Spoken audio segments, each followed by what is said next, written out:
Hello gamers, it's Tom Sidener, the Lonely Gamer, and today is Friday, March the 17th, 2017, and it's time for the news.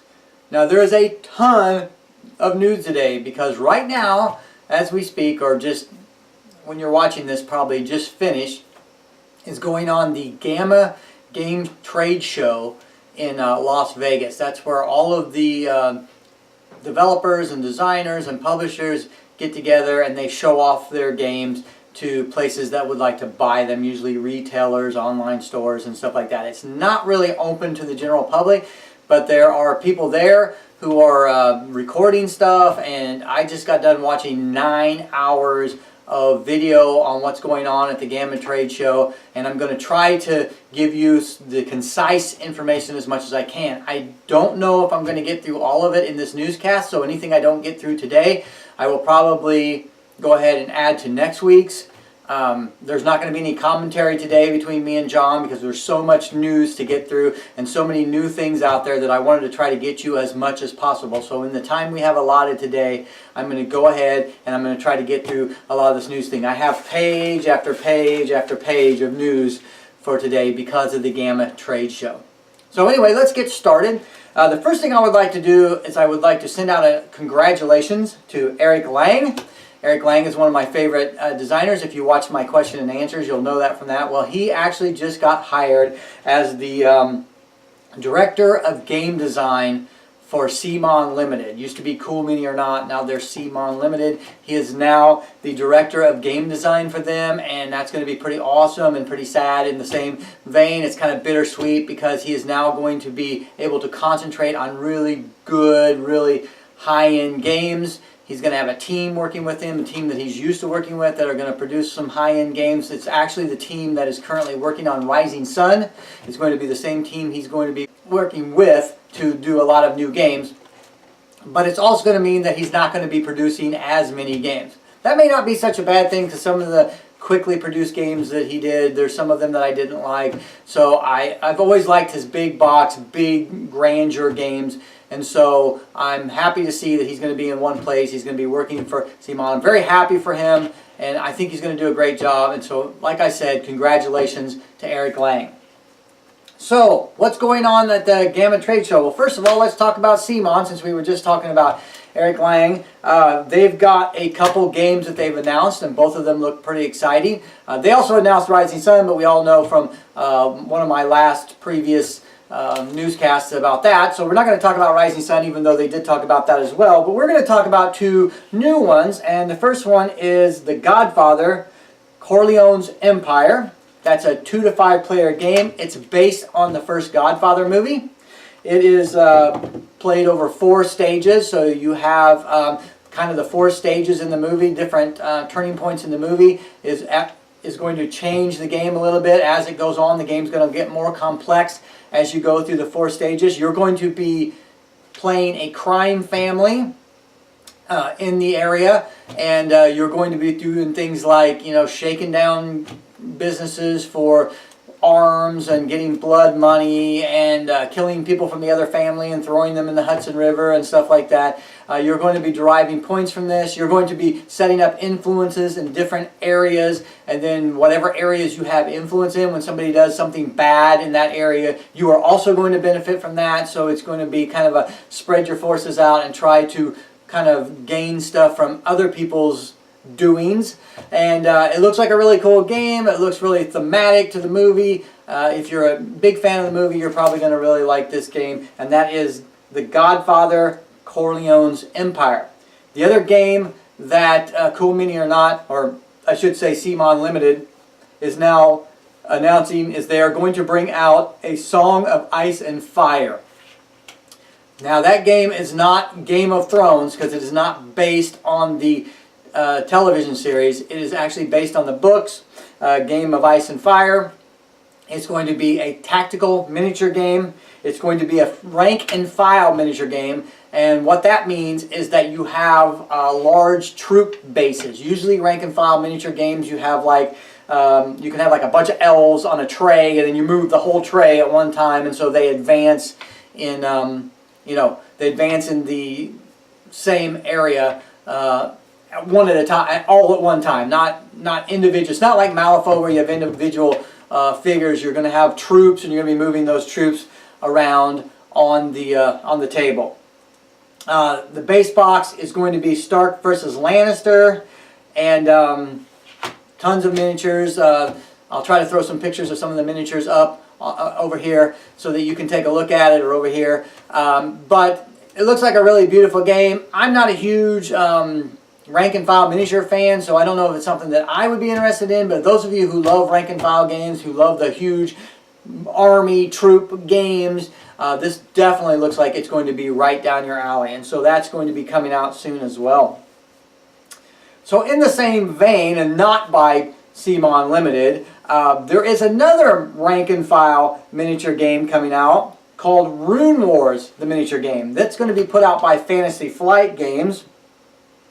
It's going to have the same thing as the Song of Ice and Fire, only in the Rune Wars universe. The one thing that differs between the two games is that the Song of Ice and Fire has said that all of their miniatures will be completely put together when you get them. You do not have to glue them together or put them together in any way. Whereas the Rune Wars has said that their miniatures are going to come unassembled and unpainted. So the Rune Wars miniature game is going to be more probably of a miniature hobbyist type game, where you do have to put some effort into the game before you play it. If I really want to play a game, I don't mind putting a little effort into it. One of my favorite games of all time is Puppet Wars Unstitched, and it took me like 8 hours to put all the figures together for that game and get them glued up and everything.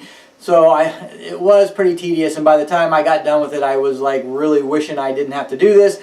But I love the game so much that I'm glad I did it, and I play it all the time. So that's Rune Wars miniature game. It's by Fantasy Flight. It's going to come originally with humans versus undead. So kind of like the Song of Ice and Fire, you're going to have two factions in the base game, and then the Rune Wars game has already announced that it's going to have, I think, 15 or 16 expansions that they're already announced that are going to go on month after month after month after this game releases. So there's going to be a lot of support for this game. So if you are into those huge army games and you want something that's cranking out pretty regularly, then this Rune Wars is probably going to be the game for you.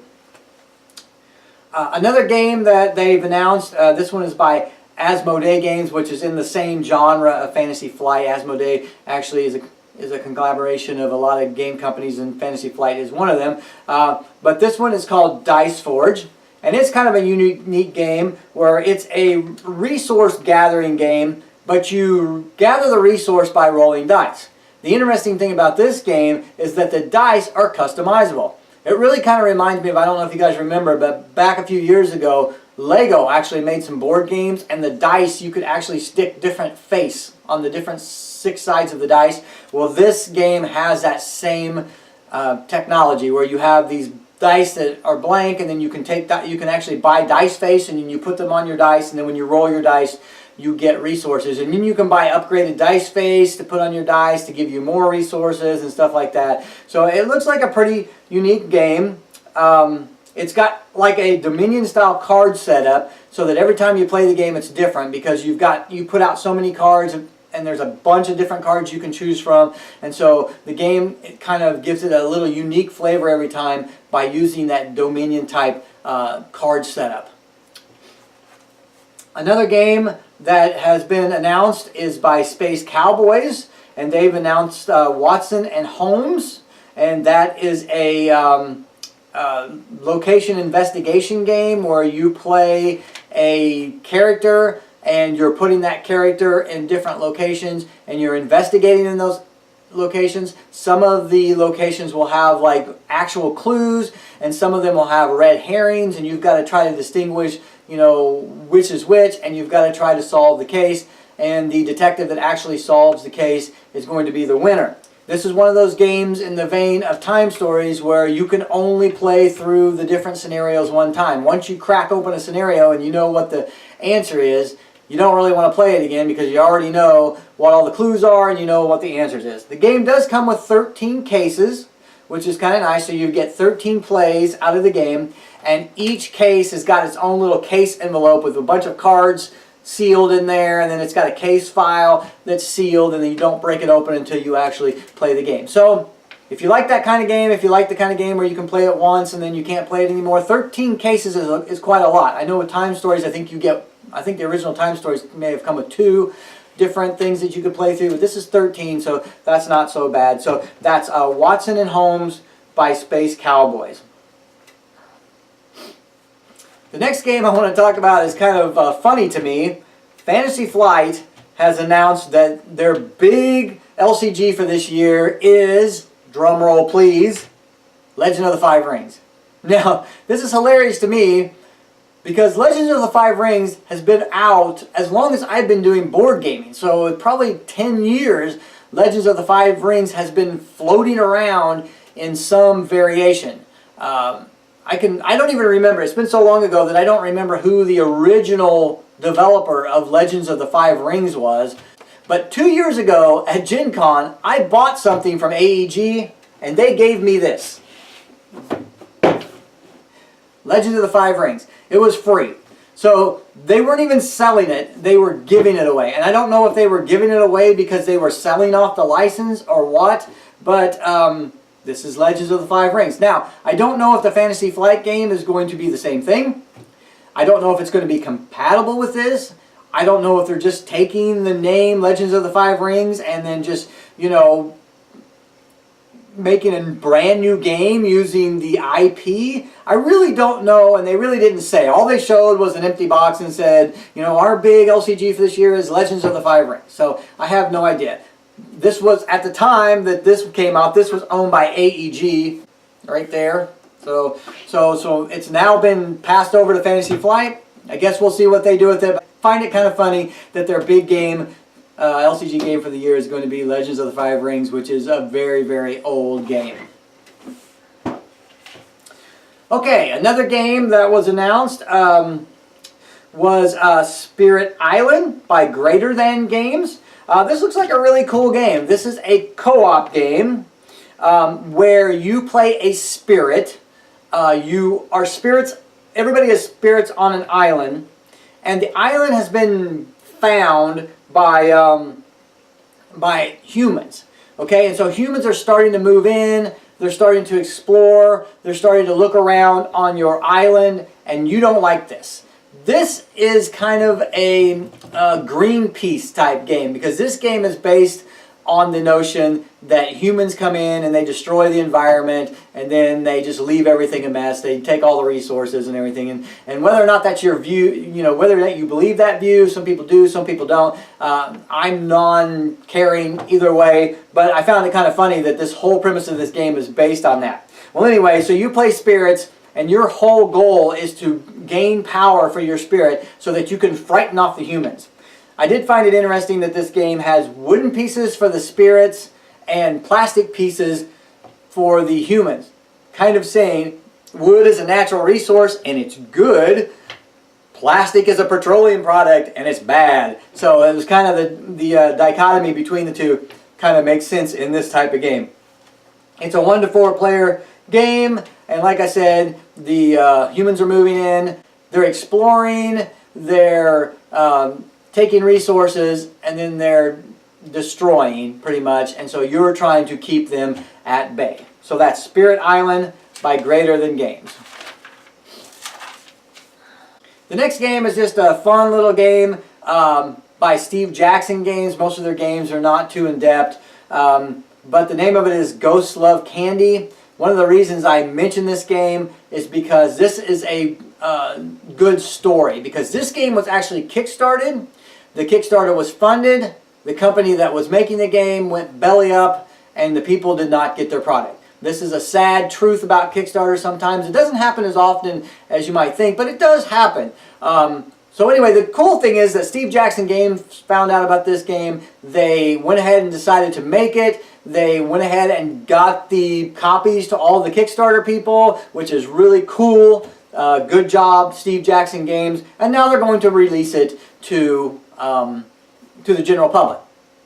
It's a game where you've got these trick-or-treaters and you've got ghosts and you're trying to steal their candy, so you're scaring them and trying to scare them out of their candy, but you can't scare them too bad, because if you over scare them, then they're going to run away and they're not going to produce any more candy for you. So it's kind of a push your luck scaring game where you're trying to get the most candy. It's a silly little game, but I do highly, highly, highly respect Steve Jackson Games for picking this up and making sure the people that kickstarted it got their copies. The next game is a game when I first saw it I didn't think I was going to like, and now I'm completely intrigued about it, and that game is Pyramid Poker. So Pyramid Poker is a game with a bunch of wooden blocks. On one side of the wooden block is blank, and on the other side of the wooden block there are poker or card faces, you know, like Queen of Hearts or Two of Diamonds or whatever. And you're building this, you're sitting across from the person and you're building this pyramid together, but you're putting the cards so that yours that you build face you, and they're putting the blocks so that the ones that they build face them, and so you can only see half of what's on the pyramid. After the pyramid is built, then you start taking blocks out of the pyramid. Of course, you can't take blocks out of the middle. You have to take the free ones on the edges. And you're trying to make 3 poker hands with the ones you take. Now, you can take ones you see, which you know are going to work well in your poker hand. But sometimes you have to take ones that you can't see, and you take chances. And you have to play the ones you take. So sometimes one that you take that you couldn't see could mess up your hand, or one of your hands. So you keep playing until you both have 3 poker hands, and then out of the 3, whoever wins 2 out of 3 of the poker hands is the winner. So it's a kind of a cool game, and I'd actually like to try it. At first I thought, this doesn't look like something I'd enjoy, but then after I saw them actually do a little quick playthrough, I thought I might enjoy this game. So that one is called Pyramid Poker. That's by R&R Games, and it's wooden blocks, and they said it'd be around 20 bucks. So that's a good price point for a game of that type. Alright, so the next game is called Dragoborn. The interesting thing about this is that Mike Elliott is involved in it, and Mike Elliott had some stuff to do with magic along the way. And it's also got a guy named Rudy Nye, I think, N-Y, who is also involved in this. I think he's the primary designer, and Mike Elliott might be a co-designer on that. But anyway, it's a magic type game. It's a card game. You've got resources. I think there's 5 different resources, and you actually start with 3 of the resources to start the game. And then you've also got dice. And so the differentiating thing between this and like a magic style game is that you're rolling dice every turn, and those dice, you have 3 dice, and then you can allocate those dice to different things. So the thing that you're protecting is you've got I think it's a fort, so you've got 3 forts that you're protecting, and then once your 3 forts are gone, then the game ends. You can use your dice for different things. You can use your dice to cast spells. You have cards that cast spells, and the dice will actually pump them up. You can use your dice to pump up your forts, so you can put your dice in front of your forts for defense, or you can put your dice on some of your monsters to pump them up or give them special abilities. So every turn you've got these decisions you have to make with these 3 dice that you roll. It adds kind of a really cool flair to the game. I think it looks like a pretty cool game. It is a trading card game, so it is in that genre, so you're going to buy, I think they said they were going to come out with base decks and then card packs. So it is kind of a money-sucking, type engine that they have for the actual marketing of the game. But it does look like an interesting game. I might buy a couple card packs and give it a try, because it does sound cool with the dice mechanic and being able to make these decisions with the dice every turn. So that is Dragoborn. And that is, I didn't get who that's put out by, but it is Mike Elliott and Rudy Nye. I think it's Rudy Nye. The next game I'm going to talk about is Hotshot. That's by Fireside Games, and that is a game about fighting forest fires. So I guess there's these guys called Hotshots. They are special troops of firefighters that go in. A lot of times they hike in on foot. They hike into these things. They carry all the equipment that they use for firefighting on their backs, and they go in and they try to fight these forest fires. This is a cooperative game. You're trying to put out all the forest fires, and if 8 different locations get scorched, you lose the game. Or if your base of operation gets scorched, you lose the game. It is it has a push your luck element. It also is a modular board, so it's like a hexagon board. So every time you play it, you can set it up different. In fact, in the books, they said they have some national parks that you can set up, like Yellowstone looks like this, or Yosemite looks like this, and you can set up your game to kind of look like one of these national parks. Of course, it's in the same vein of like Pandemic and stuff, where you have different characters which have different special abilities that have different ways of helping you put out the fires and everything. And it's got a card deck that you draw from that actually spreads the fire. So it's a true cooperative game in that vein, but it looks pretty cool. It's a really nice looking game. The actual fire is like a 3D little flame thing that you put onto the board, which is really cool, so you can see the fire kind of spread. And then there's also a wind effect, where whenever the fire spreads, depending on which way the wind's blowing, that's the way the fire is going to go. And that's kind of, true to a forest fire, because it's actually driven by the wind. So it was really cool. So it looked like a really cool game, and that's Hotshots by Fireside Games. The next game is a true gamer's game.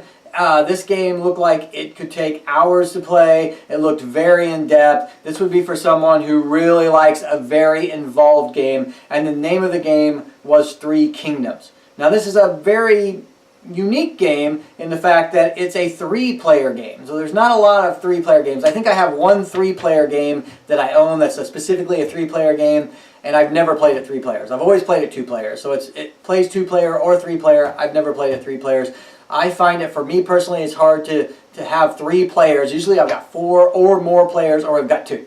So, but anyway, this is a 3-player game. Each person actually plays one of the 3 kingdoms.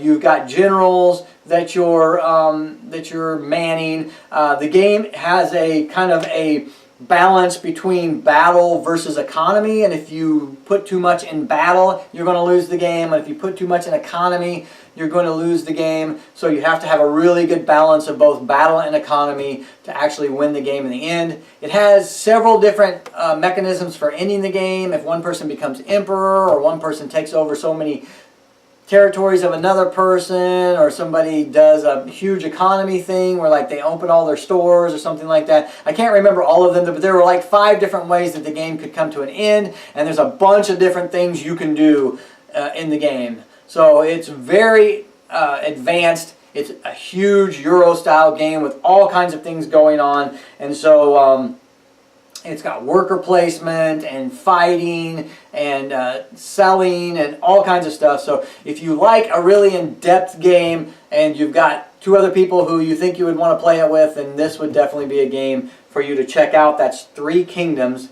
by Capstone Games. The next game is by Mayday Games, and that is Isle of Monsters. And in this game, you're going to raise and feed monsters to become the protector for that isle to scare away intruders. So this is kind of in the vein of the other game that I mentioned, where humans are going to come and find your island and you want to scare them off. So you've got little baby monsters, and you're using resources to feed them, and then they're going to mature, and then you're going to take your monsters who have points values, and you're going to blind bid with them to become the protector of the island. And you're going to bid against the other players, and then whoever has the highest score, their monsters are going to go into a pool to become the protector. And in the end, somebody's going to be named the protector of the island, and that is going to be the winner of the game. And so that's Isle of Monsters by Mayday Games. Another game that Mayday Games has announced is called Voodoo. I think this is a game that was available in another country and now is coming to the US. It is a party game.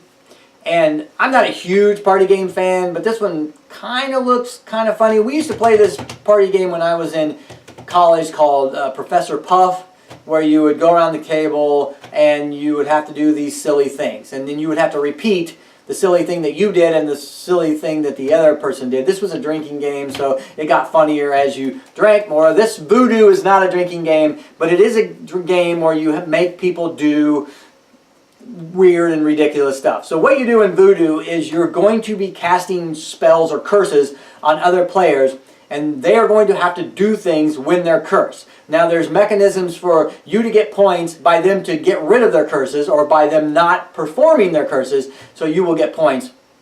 But you could give them a curse where they have to clap their hands every time it's their turn, or they have to sit on the floor, or they have to stand up and take a bow, or things like that. And so if they want to stop doing the silly thing that they're doing, they have to give you points to get rid of it. Also, if they forget to do it, like let's say they have to stand up and take a bow at the beginning of their turn and they forget to do it, you can say, hey, you didn't take your bow, so you get points. And so that's kind of the way the game works. Throughout the game, as you score more points, as you move up the scoreboard, there are permanent curses that you will get for scoring, so there is a penalty to moving ahead, and those curses you cannot get rid of, but there are penalties like losing points if you do not perform them. And so it goes on until somebody gets to the top of the scoreboard and everybody can stop doing the ridiculous stuff that they're doing. So if you like things like that, if you like watching your fellow game players make a fool of themselves, then this Voodoo game may be the game for you. Okay, so the next thing I'm going to talk about is Space Goat Games has announced a couple games. I think one of these has already been kickstarted and is coming to market, and the other one is getting ready to kickstart. The first one is The Evil Dead 2, Dead by Dawn. I love the Evil Dead 2 movie. It was my favorite of the Evil Dead movies. And so I'm kind of excited about this one. This one is a game where it's a tight quarters resource gathering game. So you're kind of stuck in this cabin. You're trying to get resources, but of course you've got all these deadites coming towards you, trying to attack you. You can run outside if it gets too crazy in the cabin. You can run outside. When you run outside, there's these paths, and the paths are pretty safe, but you can stop on the paths and rest and regain stuff. But when you do, you flip them over and they become forest tiles, and the forest tiles are very dangerous, and all the deadites come out in the forest and they try to attack you. So as the game goes on, you're removing safe spaces that you can go and rest and be safe. You can also go down in the basement, of course. So the basement was a big part of the movie. You can go down in the basement, but it's even tighter quarters than the cabin. It's like 2 rooms, and you go down there and try to get pages for the Book of the Dead. So that is the whole point of the game, is to try to get all the pages for the Book of the Dead. And you can go down there, you get more pages down there for the book, but it's really tight quarters. Deadites are coming out, really cornering. There's only one way out, so you're cornered in there. You can barricade yourself in, so there are times where you're just barricading yourself in and trying to hold off the hordes while you're looking for the pages. I think there's 8 different pages in the book, but as you draw pages, you can draw duplicates, so you're trying to get the 8 different pages for the book to win the game. But all in all, you're in this frantic, place where you're trying to fight off these deadites, and you're trying to not get killed while trying to find these pages of the book. This actually looks like a really cool game. I'm actually interested in this game. I usually don't like a lot of zombie type games. They seem very repetitory, and it seems like you do the same thing every time. But this one looks so cramped and crazy that it might be good. And I also like the movie, so that kind of makes me want to play the game as well.